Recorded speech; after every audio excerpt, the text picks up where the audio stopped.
Cek. Assalamualaikum warahmatullahi wabarakatuh.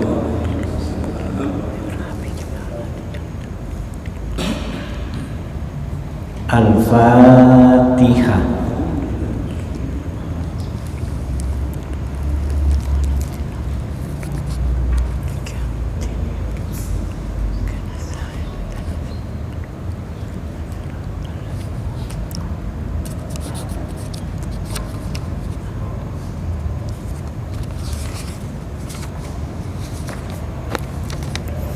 Halaman 414 Surah Al-A'raf ayat 41.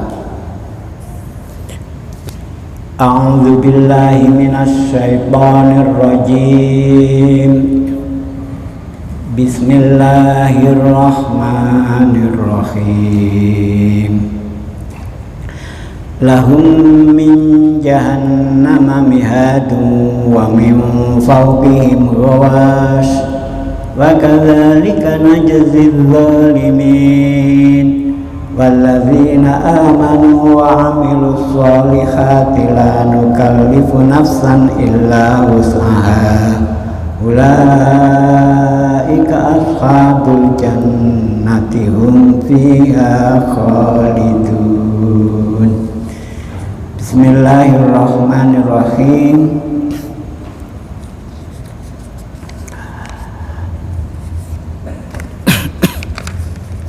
Lahum iku kedue al-mujrimin. Ojo ayat 40 kalau wingi wa kadzalika najzil mujrimin. Wong sing padha dosa. Min jahannam saking neraka jahanam mihadun utawi lemek. Mereka masih niku wong Islam tapi enten dosane belum diampuni oleh Allah, maka harus mampir ke neraka jahanam. Wa min fawqihim lan iku saking dhuwure al-mujrimin wawas utawi pira-pira tutup. Terus di bawah penuh dengan siksa, di atas juga ada siksa. Para sahabat pernah bertanya kepada Rasulullah, ya Rasul, minta digambarkan bagaimana siksaan neraka yang paling ringan. Paling ringan. Jahanam itu paling ringan.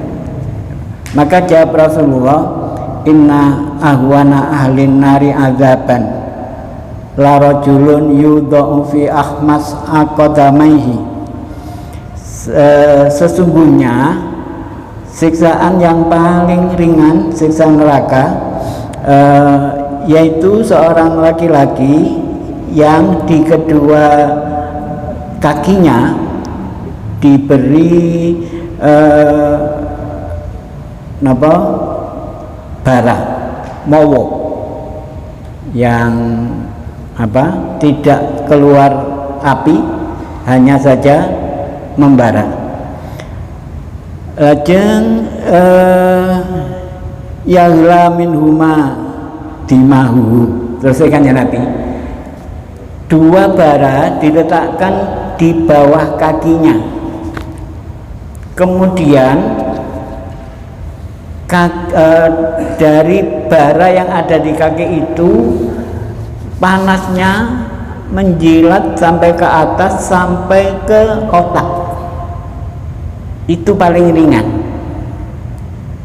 Jadi kita bisa membayangkan berapa kali lipat dibanding dengan di dunia ini. Kalau kita kena rokok, kena obat nyamuk sedikit sudah aduh, ini seperti itu gambarannya. Jadi sangat dahsyat. Itu paling ringan. Itu neraka jahanam paling ringan. Lebih berat lagi ya, siksaannya juga lebih dahsyat lagi.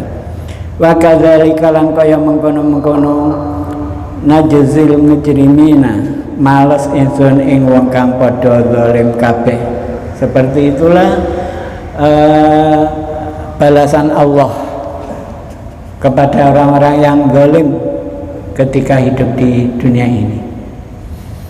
Ayat berikutnya, walladzina amanu utai wong-wong kang iman ya alladzina wa amilus sholihati lan nglakoni ya alladzina ing pira-pira amal soleh iku lan nukallifu orang merdi insun tidak memaksa nafsan ing awa-awaan illa wus'aha kejaba ing sakwate ya nafsun.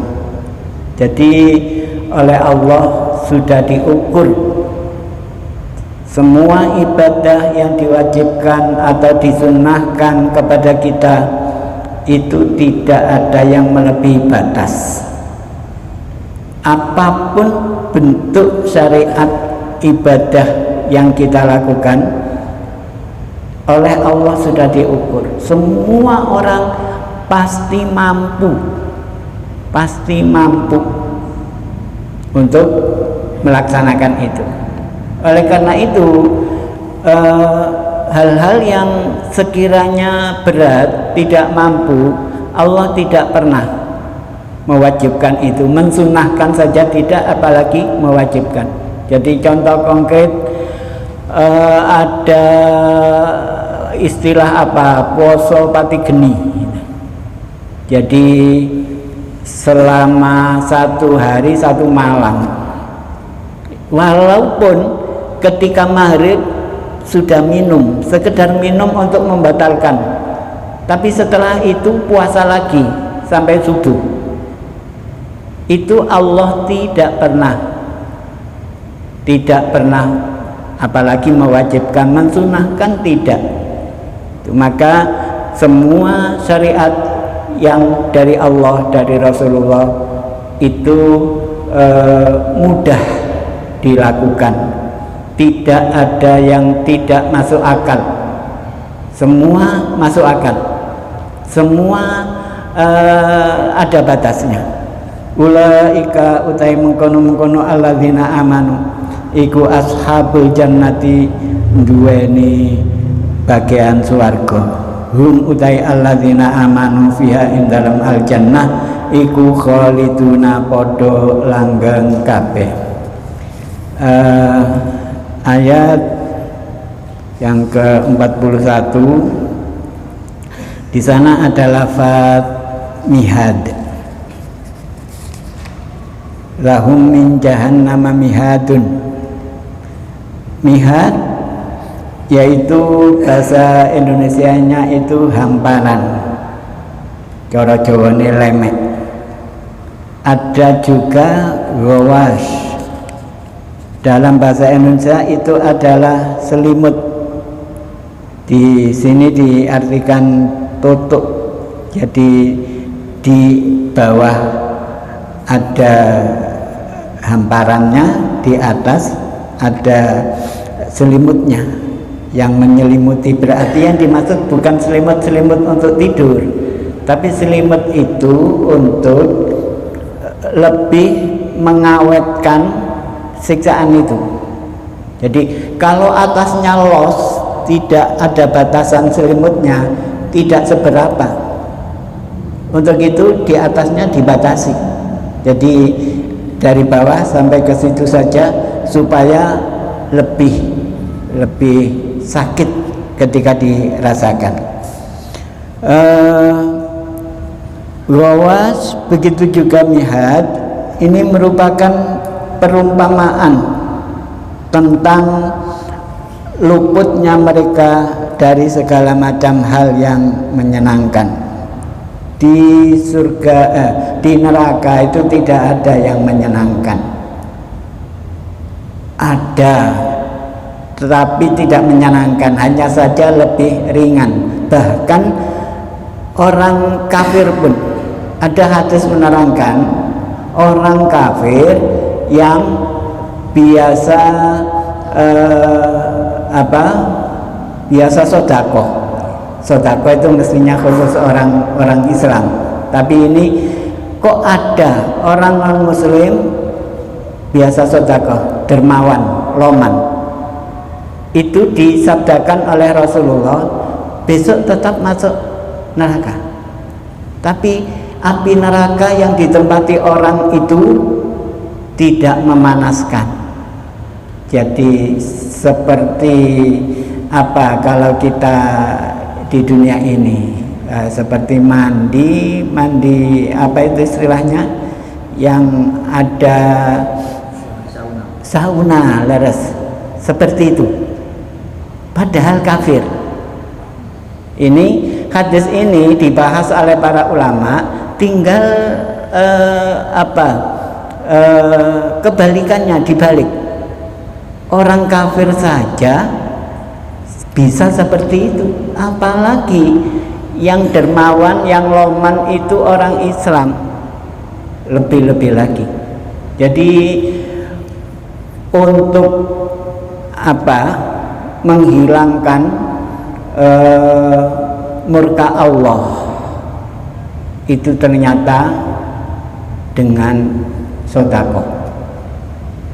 Jadi orang kafir dimurkai oleh Allah, tapi orang kafir biasa sedekah, amal jariah, akhirnya neraka tidak panas. Ya enak, nggak usah. Kalau di dunia mandi sauna pakai bayar, dibatasi berapa jam, di sana malah bebas. Itu orang kafir, apalagi orang Islam. Seseorang bila ingin beristirahat, ia memerlukan alas untuk berbaring di tempat yang empuk.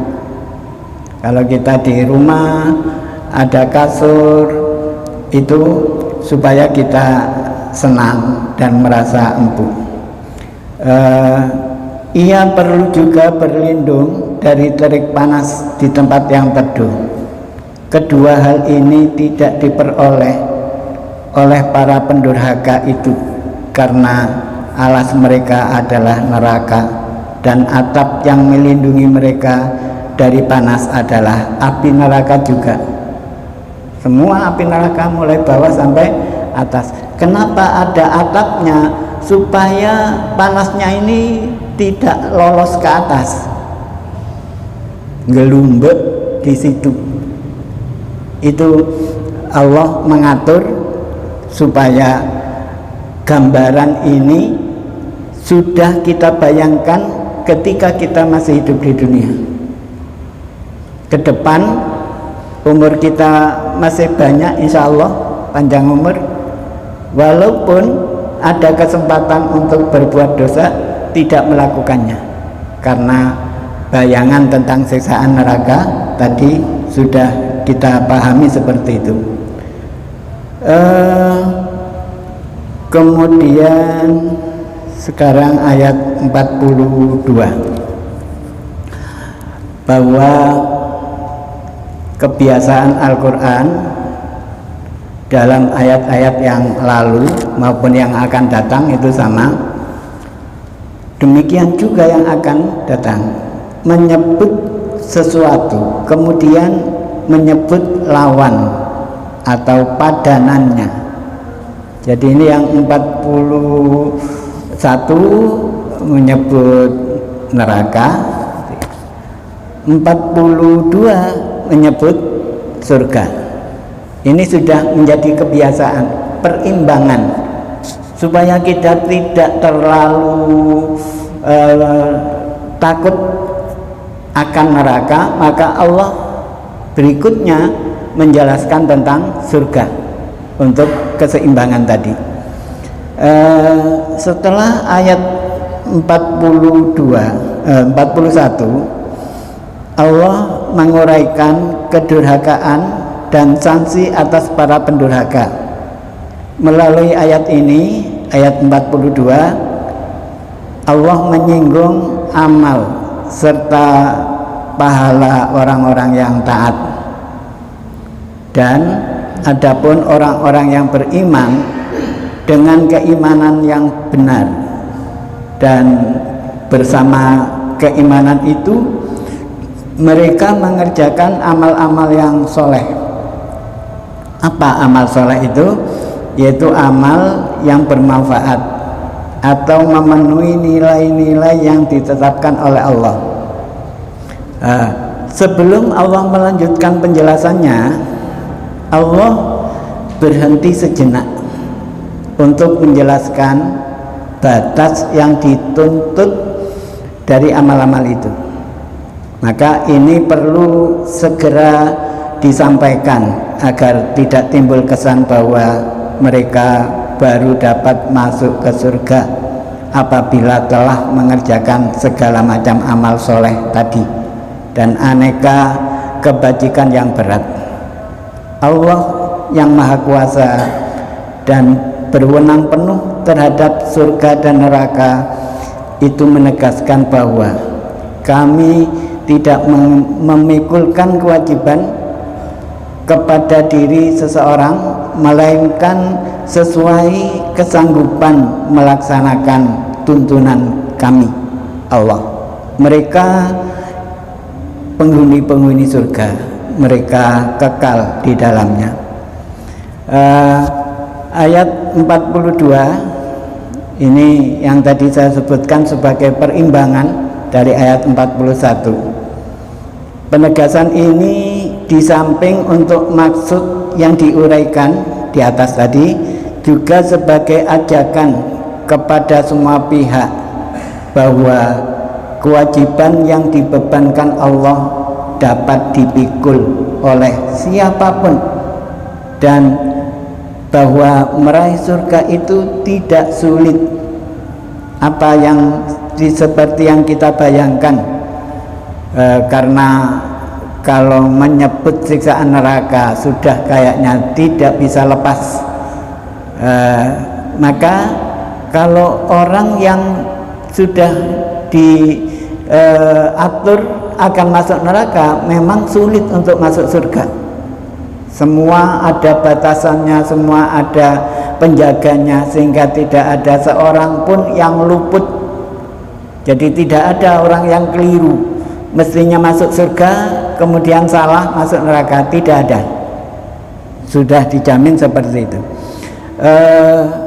Di sisi lain, ayat ini dan ayat-ayat yang senada semakna menghasilkan kaidah usul fiqh bahwa bila sesuatu telah sempit maka ia menjadi luas. Idza dhaqa syai'u ittasa'a. Sesuatu itu kalau sempit justru akhirnya menjadi luas. Dalam artian apabila ada kewajiban agama yang tidak dapat dilaksanakan seseorang oleh satu dan lain hal, yaitu sebab-sebab yang dibenarkan, kewajiban itu dapat gugur atau diganti dengan yang lain dan yang lebih ringan, sehingga akan mampu dipikul oleh orang yang bersangkutan. Seseorang yang sakit atau terlalu tua untuk melaksanakan kewajiban berpuasa dapat menunda puasanya di lain hari ketika keadaan badannya semakin kuat. Atau orang yang tua tersebut semakin lama semakin tidak kuat, maka ada jalan lain, yaitu gugur baginya untuk melaksanakan sholat itu hanya saja disuruh membayar fidyah. Ini kan solusi. Jadi Islam itu luas, jangan mempersempit aturan Islam, taklif atau beban dalam melakukan syariat. Itu contohnya. Jadi dalam Islam itu semuanya mudah, tidak ada yang sulit, tidak bisa begini, tidak kuat begini, maka ada pilihan berikutnya. Tidak kuat sholat dengan berdiri, maka boleh dengan duduk. Duduk tidak bisa, maka bisa dengan berbaring. Ya, berbaringlah. Kalau sudah tidak setengah hidup, tidak, akalnya tidak berfungsi, maka tidak wajib melakukan sholat itu. Tapi kalau nanti selanjutnya akan sehat, maka pada saat sehat itu harus diqodho. Kalau kebablasan mati, tidak bisa mengqodho, ahli warisnya yang membayar fidyah tadi. Itulah Islam. Maka Rasulullah selalu ditanya oleh para sahabat, ya Rasul, siapa di antara kami para sahabat ini yang menurut Rasulullah sudah diketahui itulah calon penduduk surga. Pada saat itu Rasulullah mengadakan pengajian seperti kita ini. Rasulullah menjawab, sebentar lagi apa yang kalian tanya, siapa penduduk surga itu akan lewat di sini, akan lewat di sini. Tidak lama kemudian ada orang habis wudhu terus membawa sandal. Kalau sekarang sandal, dulu ya bakiak itu. Ternyata tidak ikut ngaji, hanya lewat saja. Hari kedua para sahabat masih belum paham, masa orang seperti itu menjadi penduduk surga. Tanya lagi, Rasulullah menjawab lagi, nanti akan ada orang lewat, yaitulah calon penduduk surga. Masih orang yang sama dan tidak ikut mengaji. Akhirnya hari ketiga mereka bertanya lagi, pengen memastikan sebenarnya siapa. Maka orang tersebut lewat lagi dan tidak ikut ngaji. Akhirnya setelah pengajian atau majelis Rasulullah 3 hari berturut-turut menjelaskan seperti itu, ada seorang sahabat bernama Abdullah bin Amr bin As. Ini atas inisiatif sendiri, tidak ada yang nyuruh. Beliau ikut pulang ke rumah sahabat yang disabdakan Rasulullah tadi dengan alasan karena ini masih muda, pemuda, belum nikah. Dia alasannya begini, sahabat, saya minta tolong tidur di rumahmu tidak lama-lama, 3 hari saja, karena saya habis bertengkar dengan bapak saya tidak ingin tidur di rumah. Ini alasan, tidak sebenarnya. Oleh sahabat yang bersangkutan, ini sahabat Ansor begitu saja, tidak disebutkan namanya. Iya, silahkan, monggo. Sudah, akhirnya tidur di rumahnya selama 3 hari. Malam pertama, karena ini tujuannya untuk menyelidik, jadi tidak tidur, diusahakan sama sekali tidak tidur. Sahabat Abdullah bin Amr bin As tidur di ruang tamu, tuan rumahnya sahabat Ansar tadi tidur di dalam kamar. Jadi silahkan tidur sini, yang nyenyak mohon maaf saya tidak bisa menemani. Dikira tidak bisa menemani itu akan banyak wirid, banyak sholat sunnah, banyak macam-macam. Ternyata tidak. Diintip, dilihat oleh tamunya tidak melakukan sholat sunnah 1 rakaat pun tidak. Ditunggu hari kedua. Mungkin hari kedua ini karena saya amati, maka hari pertama tidak melakukan, barangkali hari kedua diamati lagi, sama sekali tidak melakukan sholat sunnah ataupun ibadah sunnah yang lain, 0. Tinggal 1 hari sesuai izinnya tadi 3 hari, maka hari ketiga tetap seperti itu, tidak melakukan apa-apa. Sehingga sahabat Abdullah bin Amr ini merasa kecewa. Wong ini ai kok didawuhkan Rasulullah sampai 3 kali dalam 3 hari majelis Rasulullah. Akhirnya dia merasa kecewa. Ruang ini gak usah turu kene.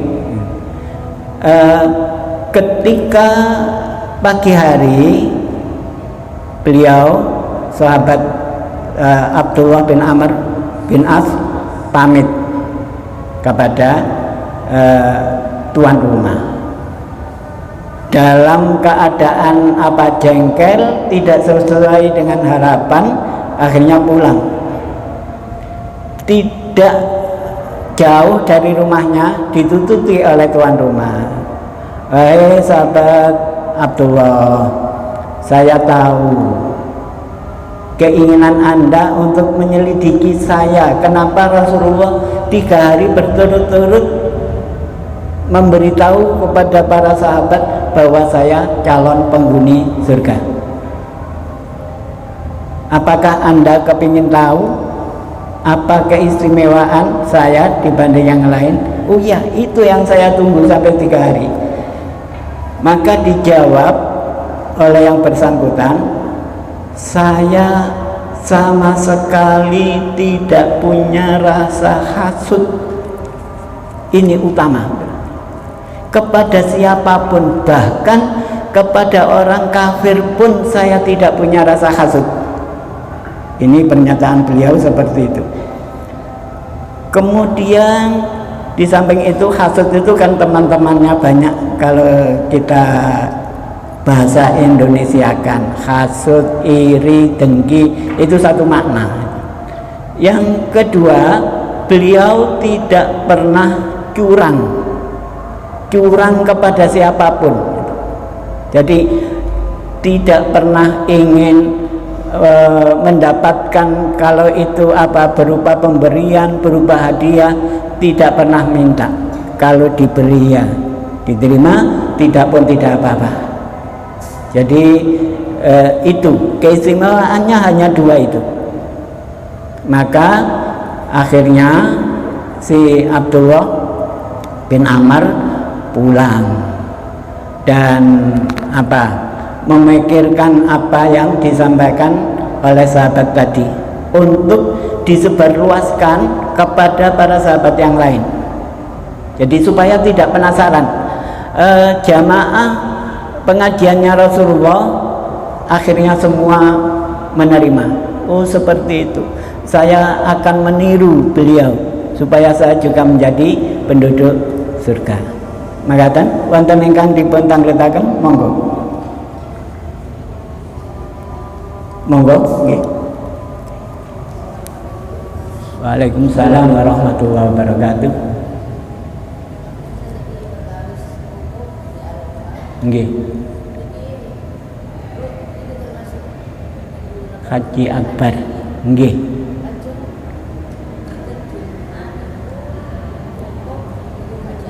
Nggih.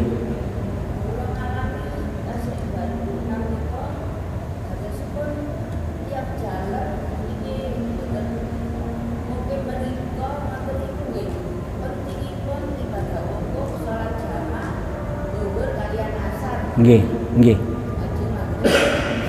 Nggih.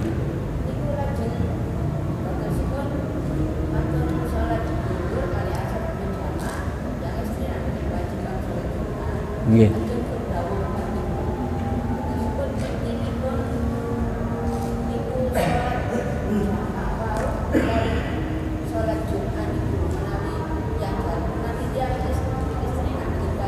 Nggih.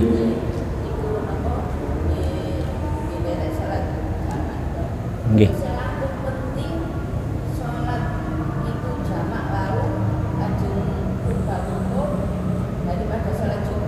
Nggih. Nggih. Sami-sami. Waalaikumsalam warahmatullahi wabarakatuh. Kalau wingi kangge tiang-tiang sing haji niku ngalami haji akbar karena hari wukufnya persis hari Jumat. Sedangkan kita sing teng mriki mboten enten bedane. Jumat utawi mboten enten bedane. Tetep sing salat Id nggih oleh ganjaran, sing enggak nggih mboten napa-napa. Hubunganipun kali haji akbar menika terus pundi? Biasanipun tiang ibadah haji napa malih teng Arafah selalu dipun jamak. Lah niki dinten Jumat. Nek salat Jumat niku namung kali rakaat. Terus salat asare nggih tetep sekawan. Ya napa jamae? Napa salat Jumate dadi siji rakaat tok? Napa salat asare dados sekali asar leres? Tapi salat Jumat mboten saged di napa kosor malih dadi sak rakaat tok mboten. Dados kita biasa sehari-hari setiap hari Jumat salat Jumat kali rakaat niku sampun minangka napa pemerasan saking 4 rakaat salat zuhur biasa. Keranten salat Jumat itu ada khutbahnya. Maka niki menurut kita tiang Ahlussunnah itu sudah seakan-akan seperti dipun kosor. Sehingga perilaku khotib tidak boleh semena-mena.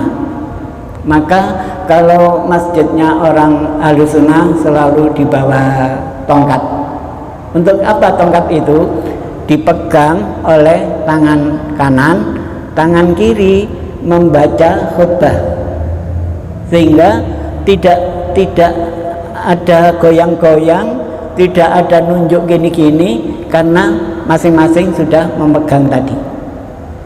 Itu alasannya. Jadi sholat Jumat itu memang aslinya dari sholat zuhur yang 4 rakaat karena melakukan sholat Jumat maka menjadi 2 rakaat. Niku. Terus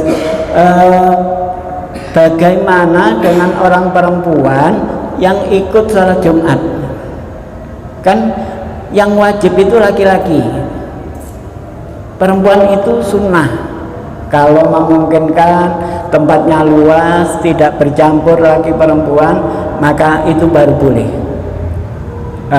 Maka jawabannya, kalau perempuan memenuhi syarat untuk ikut sholat Jumat, padahal perempuan ikut sholat Jumat itu sunnah, tidak wajib. Kalau iya monggo, kalau enggak tidak apa-apa. Tapi kesunahan orang perempuan ikut sholat Jumat bersama orang laki-laki itu menjadikan dapat diskon tadi. Akhirnya hanya 2 rakaat. Sama-sama sholatnya itu ya, perempuan mengadakan sholat pada hari Jumat juga, tapi tempatnya tidak bareng di tempat laki-laki, punya musola sendiri gitu. Seandainya ada seperti itu, maka walaupun itu hari Jumat dan waktunya zuhur, mereka tidak boleh 2 rakaat. Jadi penuh 4 rakaat. Ini jadi hubungan apa tadi, bahwa antara Idul Fitri di Mekah sama di Indonesia berbeda, yaitu tadi maka itu dinamakan Haji Akbar.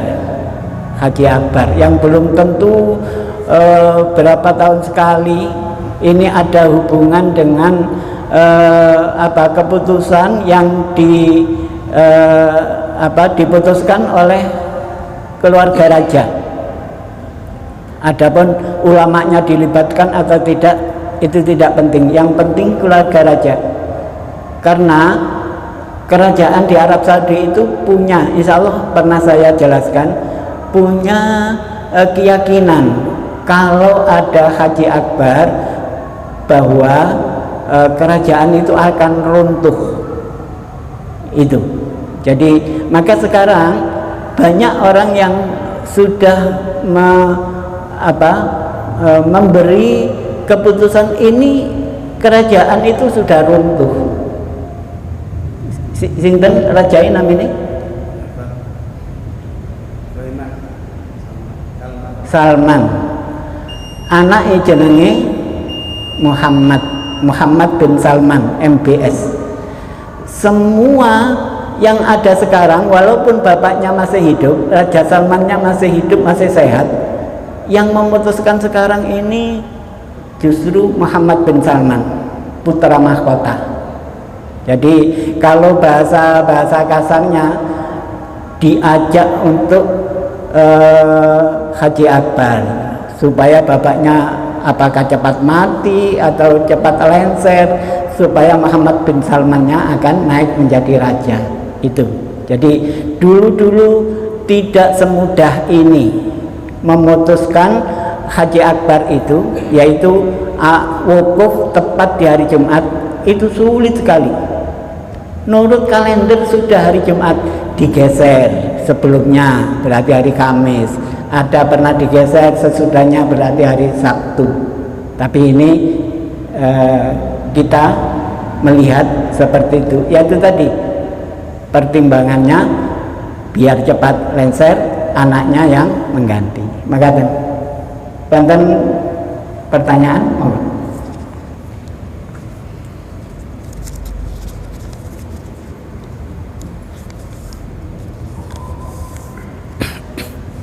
Alhamdulillahirabbil alamin.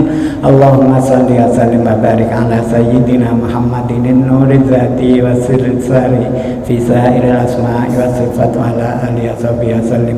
Allahumma tawwil umurana wa sahih ajsadana wa nawwir qulubana wa hassin akhlaqana wa wasi' arzaqana wa ila khairi qarribna wa an syarri ba'idna wa qdi hawaijana fid dini wad dunya wal akhirah.